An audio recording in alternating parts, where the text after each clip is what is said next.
Hello there. Now today, I'm not actually going to be doing an artist profile per se. It's actually more of a genre profile.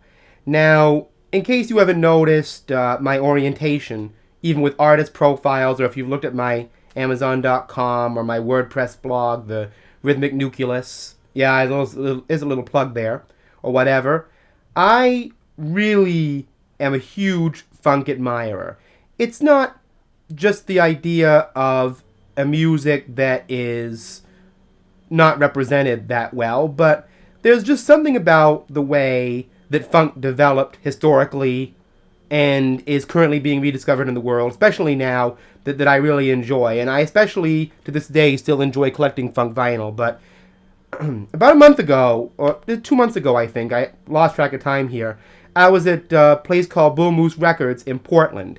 And that store is really going more toward vinyl and CDs.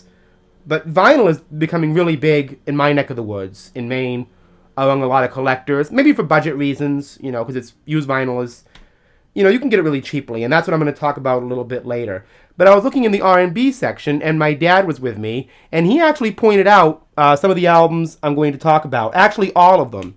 And these albums you're all seeing here, all of these I got for $1. Okay. They were 97 cents a piece, so I just grabbed them up. Now, I'm not into collecting, so some of these are not exactly in mint or even good condition. But, well, they're in good condition. But anyway, here are the albums. Now, this is T-Connection. I first discovered them, as I do with a lot of funk, in an old record bin in coastal Maine. It was their first album, simply called T-Connection. Well, actually, it was their second album or whatever. But this album is called On Fire. There's T-Connection right there. I love funk album artwork, by the way. I just like the way they really emphasize, concept and a meaningful concept on their album covers. Usually something spiritual of some way. Anyway, this album came out on Dash Records in 1977. Now, that's a division of TK Records, the famous disco label. But because I have only 5 records here, I'm going to go in a little more in depth into these. This is the gatefold, okay?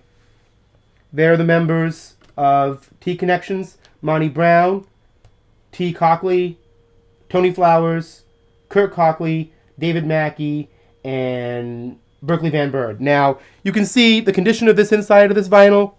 It really sucks. I mean, it even looks like a bit of one of those ink blots there or something. It looks like a bird. This stuck together. I think the Bull Moose there had some water damage, and some of the stuff they had got damaged. So this sleeve is in really bad shape. But the album is in actually really good shape, which I'll show you in a minute. It has that kind of TK look.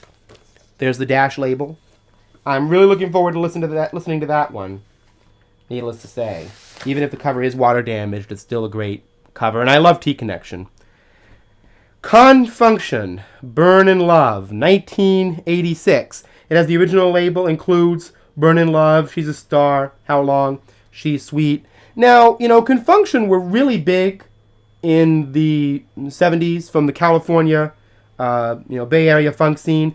Now, as you can see, Felton Plate, he actually went off and produced MC Hammer shortly after this. A lot of people act like that's something to regret, but I think Hammer is a great extension of this era of funk, just my personal opinion. But anyway, my friend Henrique, hello Henrique, hope you enjoy this video, and I talk about that Hammer thing with Felton Plate a lot. But anyway, here's the album. This is Confunction's last album, I believe. I think they recorded a live album or something, but this is their last studio one on Mercury. There's the rest of the band. Got some flat tops and Jerry curls going at this point. It is 86. There was this is the Mercury vinyl in here. There was nothing else to really deal with. Okay. So we have Confunction, Burn in Love on Mercury, 1986. Now, okay, years ago, little history on this album. My father had a radio broadcast record given to him by the TV station he used to work at called Genius on the Black Side by James Earl Jones. I'm going to do a whole other thing on that sometime if I can get my father to loan that to me when I see him. Anyway, this album has a song that was featured on there. I didn't know it was a Bee Gees song, actually, but it is. Melba Moore's You Stepped Into My Life. I love the way she did it, and she sang the song on Soul Train. This cover because I'm a painter and I love the color of it, and I love Melba's rainbow, jumpsuit. I love to wear clothes like that. I really love, really heavy colored stuff. And there's the back of that album. Melba jumping about, Anyway, this is an album I really want to listen to because I like Melba Moore, especially the early Melba Moore stuff. This is on Epic. It's just called Melba Moore. Came out in '78. There's no real sleeve to it. It just has that orange Epic label you all know. But the inside's a bright green. I love the use of color on this. And I see Melba Moore as a very colorful singer. Very bright voice. And I like Melba Moore. Okay. I had an idea many years ago when I found out about the group Pleasure. If I ever found anything by Pleasure on vinyl or whatever, I would just get it sight unseen. Because they're a Portland, Oregon group. And they actually get written up in the magazine Wax Poetic. I mean, they're a pretty significant group. This album is called Special Things from 1980. There's a little thing in the bottom. I don't know if you can see it. Move it closer. Give the Gift of Music. Probably released around Christmas time or something like that.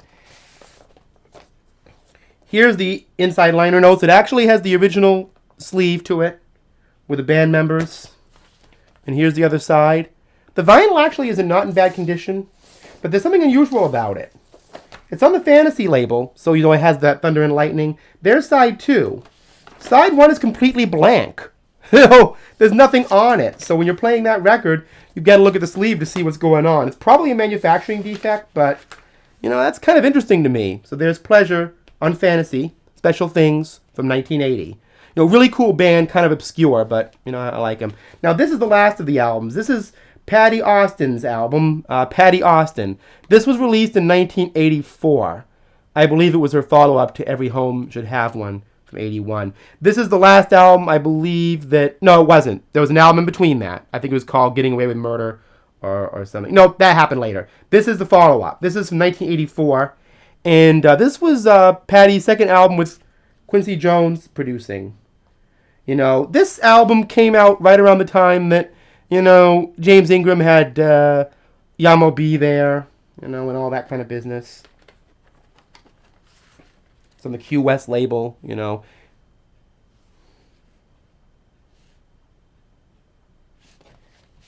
And there's the back of that record.